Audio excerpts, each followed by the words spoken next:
ভারতীয় সঙ্গীতের ইতিহাসে যে সকল শিল্পীদের নাম স্বর্ণাক্ষরে লেখা আছে, আরতি মুখোপাধ্যায় তাঁদের মধ্যে অন্যতম।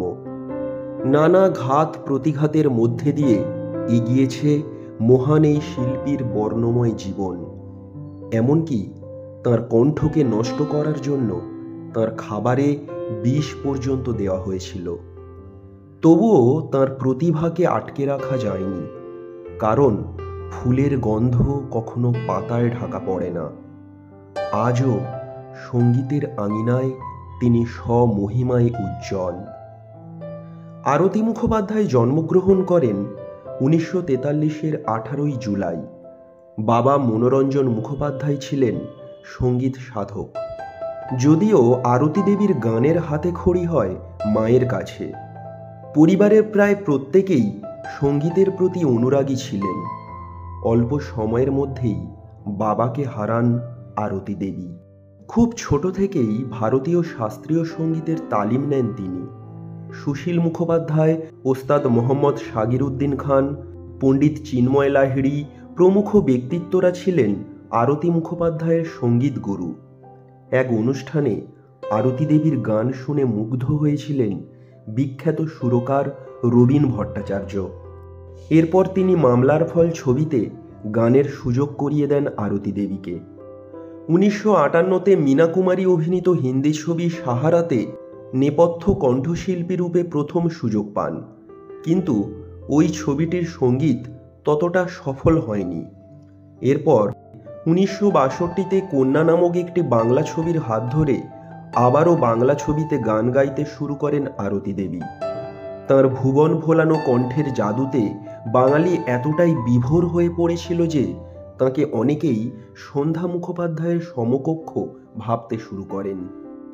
60-এর দশকের অন্তিম লগ্নে তাঁর কণ্ঠ সন্ধ্যা মুখার্জির পরিবর্তে মহানায়িকা সুচিত্রা সেনের নেপথ্য কণ্ঠরূপে প্রথম ব্যবহৃত হয়।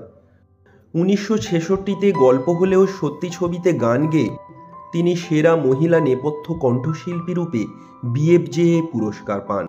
1976-এ ছুটির ফাঁদে চলচ্চিত্রের জন্য পুনরায় বিএফজেএ পুরস্কার পান আরতি দেবী। 60-এর দশকের শেষের দিকে মাধবী মুখোপাধ্যায়, শর্মিলা ঠাকুর, অপর্ণা সেন, দেবশ্রী রায়, তনুজা প্রমুখ অভিনেত্রীদের নেপথ্য কণ্ঠে কাজ করেন আরতি মুখোপাধ্যায়। তাঁর গাওয়া মাধবী, মধুপে হলো মিতালি, এক বৈশাখে দেখা হলো দুজনায়, আজ তোমার পরীক্ষা ভগবান প্রভৃতি গানগুলি আজও চলচ্চিত্রপ্রেমী বাঙালির মনে অমলিন হয়ে আছে। রবীন্দ্রসঙ্গীত ছাড়াও গজল, টপ্পা, টুংরিতেও সমান পারদর্শী ছিলেন তিনি।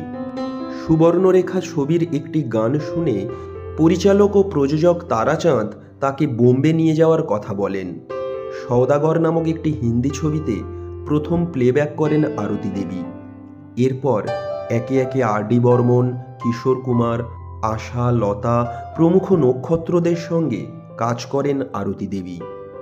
ঋত্বিক ঘটক তাঁর সুবর্ণরেখা ছবিতে আরতি দেবীকে নায়িকা করতে চেয়েছিলেন, কিন্তু সঙ্গীতে ক্ষতি হবে ভেবে তিনি ওই প্রস্তাব ফিরিয়ে দেন। পরবর্তীতে মাধবী মুখোপাধ্যায় ওই চরিত্রে অভিনয় করেন। বাংলা ছাড়াও হিন্দি, ওড়িয়া, মণিপুরি, অসমিয়া, গুজরাটি, মারাঠি প্রভৃতি ভাষায় গান গেয়েছেন আরতি মুখোপাধ্যায়। জাতীয় পুরস্কার ছাড়াও উড়িষ্যা সরকার এবং টাইমস অব ইন্ডিয়া গ্রুপ তাকে লাইফ টাইম অ্যাচিভমেন্ট পুরস্কারে ভূষিত করে। ভালোবেসে বিবাহ করেন সুবীর হাজরাকে, যিনি নিজেও একজন গীতিকার ছিলেন। ওনার লেখা বিখ্যাত গান তখন তোমার 21 বছর বোধহয় আজও ভোলার নয়। আরতি দেবীর গাওয়া বহু গানের গীতিকার ছিলেন তিনি। এছাড়াও সত্যজিৎ রায়ের সহকারী রূপেও দীর্ঘদিন কাজ করেছেন। এমনকি ছদ্মবেশী ছবিটির চিত্রনাট্যও লেখেন সুবীর বাবু। এহেন বহুমুখী প্রতিভাই আরতি দেবীকে মুগ্ধ করেছিল, কিন্তু বিবাহের পর তাঁদের সম্পর্কের বাঁধন ক্রমেই আলগা হয়ে পড়ে। আরতি দেবীর মতে উনি আমাকে একটুও স্পেস দিতে চাইতেন না, গানেও তার ছাপ পড়তে লাগলো। এর ফলে কলকাতা ছেড়ে আরতি দেবী চলে যান মুম্বাই। পরবর্তীতে তাদের সম্পর্কও ছিন্ন হয়। ডিভোর্সের পর 5 বছর একাই কাটিয়েছেন আরতি দেবী। পরবর্তী সময়ে মায়ের অনুরোধে গুজরাতি মুনিম পরিবারে বিবাহ করেন আরতি দেবী। জন্ম হয় পুত্র সোহমের। আরতি দেবীর গানের ব্যাপারে স্বামী রাজি থাকলেও রক্ষণশীল পরিবার অনেকটাই বাধা হয়ে দাঁড়ালো। ফলে ক্রমেই নিজেকে গুটিয়ে নিতে থাকেন আরতি দেবী। তবে সকল সমালোচনা অবহেলাকে উপেক্ষা করে আজ যে তিনি ভারতীয় সঙ্গীতের একজন সফল শিল্পী, একথা নির্দ্বিধায় বলা যায়। জ্ঞানচক্ষু চ্যানেলের মধ্যে দিয়ে আমরা ওনার সুস্থ জীবন কামনা করি। ধন্যবাদ।